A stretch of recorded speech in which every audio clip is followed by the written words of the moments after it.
Hello, I'm Johnny Chaffin from Collins Manufacturing, and today we're talking about the 8282 shampoo chair.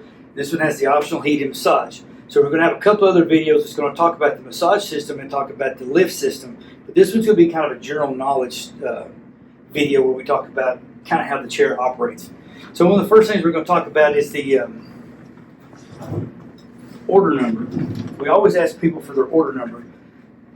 And the order number is inside this panel. This back panel gives you access to the inside of the chair. It has 2 bolts on it. The reason that's because that's required for the certification we got. And it's held with Velcro. Now we've already loosened this one, so this will come off pretty easy. Yours will be a challenge to get off, to say the least. But when you pull it off, you'll find more information inside about how it works. And this gives you access to the motor drive system and to the relaxer system. So next we're going to talk about the Kickout system. So the chair has the Kickout. You operate with this lever, and then it's just for your client's comfort or whatever. Now I do know that we've had people talk to us about when the client gets up a lot of times, for some reason they straddle this and they get up, the stylist comes by, she has to put this down, and she wants to kick it down with her feet. If you do that, sooner or later you're going to bend this mechanism. This is the actual, what we call the Kickout mechanism. When you get one of these bent or get it out of place, you have to buy the whole system. That's expensive and it's aggravating to change. Also, this is what we call the actual lever or torque tube.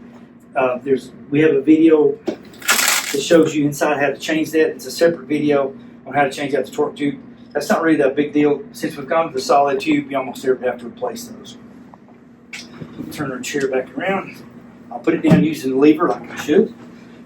This has flexible arms on it. The arms are designed to move with the seat in the back, let the 2 of them travel independently. They're bolted on here. That's how you replace them with an Allen wrench. The only issue with these is if you sit on them, which you shouldn't sit on the arms, but if you do, they fold down, and once they do that, they're broken and have to be replaced. So that's just another issue to avoid. Don't sit on the arms while you're talking to your friends. The wands, I've got those in the seat.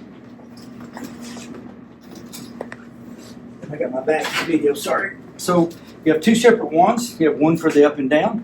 You have one for the heat and massage system.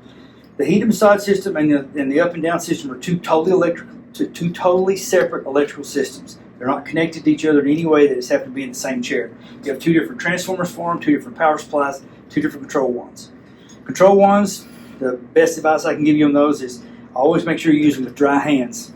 Sooner or later, if you use wet hands, it's going to begin to get damage, especially this one. Really, they're pretty simple systems. We have 2 more videos that talks about the heat massage and the drive system in general. If you lose power to your chair, as I say in one of the other videos, be sure to check your power supplies. They typically have little LEDs that illuminate, so you can kind of check that. Also, most of these chairs are probably required to be able to GFI outlet, so you want to check your GFI to make sure you have power. If you've done all those things and it's still not working, then give us a call and we'll go from there. But that kind of covers the general operation of the chair, the nomenclature of the chair. We've discussed the kickout mechanism, the lift motor, the heat massage system. That covers about all the parts that you might need to have a question about. Again, my name is Johnny Chaffin, and thank you for watching.